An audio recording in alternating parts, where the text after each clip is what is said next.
السلام عليكم ورحمة الله وبركاته.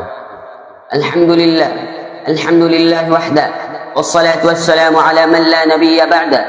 أما بعد، فأعوذ بالله من الشيطان الرجيم. بسم الله الرحمن الرحيم. اقرأ باسم ربك الذي خلق. وقال النبي صلى الله عليه وسلم: خيركم من تعلم القرآن وعلمه. صدق الله العظيم. ঐতিহ্যবাহী উম্মুল কুরা মাদ্রাসার সাপ্তাহিক বক্তৃতা সেমিনারের সম্মানিত সভাপতি ও সুদক্ষ বিচারক ও আমার সামনে উপবিষ্ট বাংলার দূর দূরান্ত থেকে আগত ইলম পিপাসক ছাত্র ভাইরা, সকলকে আমার পক্ষ থেকে আন্তরিক শুভেচ্ছা ও মুবারকবাদ। আপনারা হয়তো অবগত রয়েছেন, আজ আমাদের মাদ্রাসার কর্তৃপক্ষ আমাকে যে বিষয় বক্তৃতা নির্ধারণ করে দিয়েছে তা হলো শিক্ষা জাতির মেরুদণ্ড, শিক্ষা জাতির প্রাণ।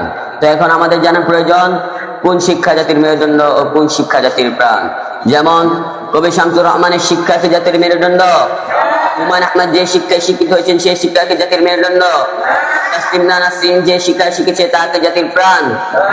যে শিক্ষা আল্লাহ এবং তার রাসূলের বিরুদ্ধে চলে, যে শিক্ষা কোরআন হাদিসের বিরুদ্ধে চলে, যে শিক্ষা মসজিদ মাদ্রাসার বিরুদ্ধে চলে, যে শিক্ষা হক্কানি আলেমের বিরুদ্ধে চলে, সেই শিক্ষা কোনোদিন জাতির মেরুদণ্ড প্রাণ হতে পারে না, পারে না, পারে না। কথা বলেন ঠিক কিনা? তাহলে এখন আমাদের জানা প্রয়োজন, কোন শিক্ষা জাতির মেরুদণ্ড ও কোন শিক্ষা জাতির প্রাণ। যে শিক্ষায় শিক্ষিত হয়েছেন আপনার আমার নবী জনাবে মুহাম্মদুর রাসূলুল্লাহ সাল্লাল্লাহু আলাইহি ওয়াসাল্লাম, যে শিক্ষায় শিক্ষিত হয়েছেন সাহাবায়ে কেরাম, তাবিঈন, তাবিঈন, মুফতি আমিনী, ইখুল হাদিস আল্লামা আজিজ রাহমাতুল্লাহি আলাইহি, এই শিক্ষা জাতির মেরুদণ্ড, এই শিক্ষা জাতির প্রাণ। কথা বলেন ঠিক কিনা? এই শিক্ষা সম্পর্কে আমার আল্লাহ বলেন, ইকরা বিসমি রাব্বিকাল্লাযী খালাক। আল্লাহ তাআলা রাসূল সাল্লাল্লাহু আলাইহি ওয়াসাল্লামকে সম্বোধন করে বলেন, ইকরা, হে রাসূল পড়ুন, বিসমি রাব্বিকাল্লাযী খালাক, যিনি সবকিছু সৃষ্টি করেছেন। এই সম্পর্কে রাসূল সাল্লাল্লাহু আলাইহি ওয়াসাল্লাম বলেন, খায়রুকুম মান তাআল্লামাল কুরআন ওয়া আল্লামা, তোমাদের মধ্যে সর্বোত্তম ওই ব্যক্তি যিনি কোরআন মাজিদ শিখে এবং শিখায়। তাই আসুন আমাদের সন্তানদেরকে কোনো দ্বীনি প্রতিষ্ঠানে ভর্তি করিয়ে দ্বীনি শিক্ষায় শিক্ষিত করে গড়ে তুলি।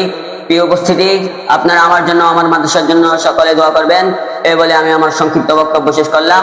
ওয়া মা আলাইনা ইল্লাল বালাগ। আসসালামু আলাইকুম ওয়া রাহমাতুল্লাহি ওয়া বারাকাতুহু।